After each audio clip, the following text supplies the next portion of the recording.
Hello, my name is Victoria Clark Jones, and this is my daughter. McKenna Jones. We're here to tell you about the Candles for Haiti project that we're starting this week with the Environmental Technologies Department at the Vero Beach High School, and that will start on Friday, and then the Charter High School will start the project on Monday, Wednesdays, and Fridays. This is the step-by-step process to learn how to make soy candles, and it's for the students. Thank you. And for all those who have questions and anything else regarding this project, we will have answers. So I'm going to take the wax over here to the stove, and we are putting it in a melting pot that is actually in a 4-quart water bath, and it's on medium-high. We'll be using hot plates at school.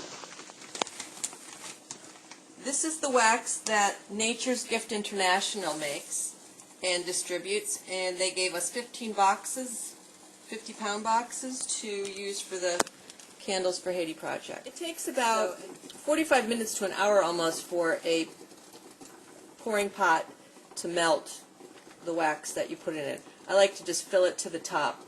There's no need to measure because we will make and fill the Arizona iced tea cans to about 1 inch from the top, each one, and let them solidify. So when we come to either a shortage of not enough wax to meet that inch from the top on the Arizona iced tea can, we'll just go back to the hot plate, put some more wax in, and keep melting.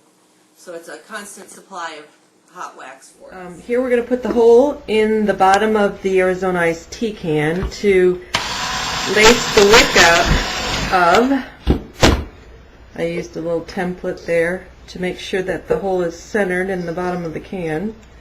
And now we are going to lace the wick.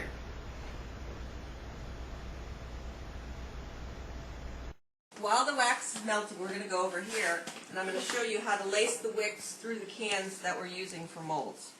Here's the wick that we're using, and you lace it through the bottom of the can, which I use a bamboo skewer to help get it through.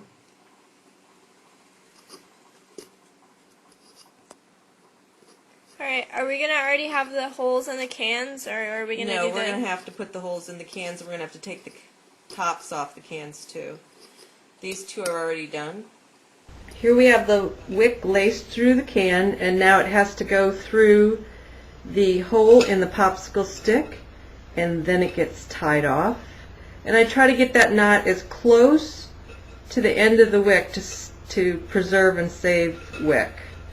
And then once that knot is tied, I pull it tight and try to center it a bit in the center of the mold, and then we flip it back over, and you use a glue gun to secure the wick at the bottom of the mold.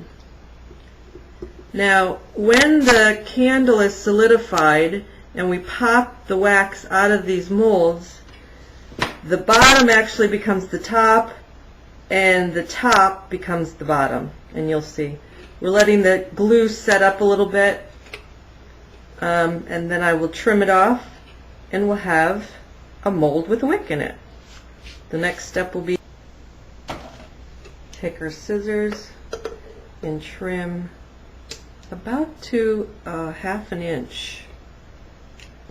And again, I said the wax we poured in here, this will be the bottom of the candle when we're finished, and this will be the top. We'll pop the glue off, and the wax solidified will pop out, maybe with a little help from a hair dryer.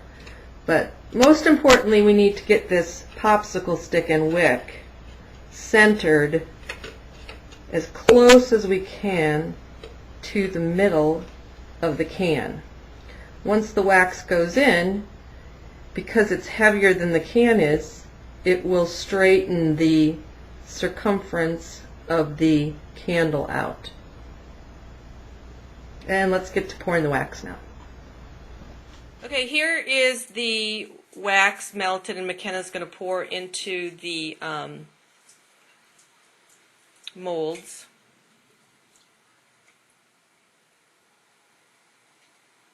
to about 1 inch from the top of the can.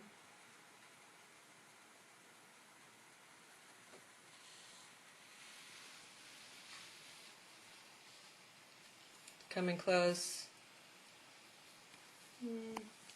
Yeah, that looks good, Ben. That's the right. Jinx myself. Watch. There it is. That's why we have the newspaper down. So you can see it coming up the wall, and that's about 1 inch right there. Good. Now what? Good. Now we let them cool. And it takes about 2 days for it to cure solid and for it to be burned again. They say 48 hours.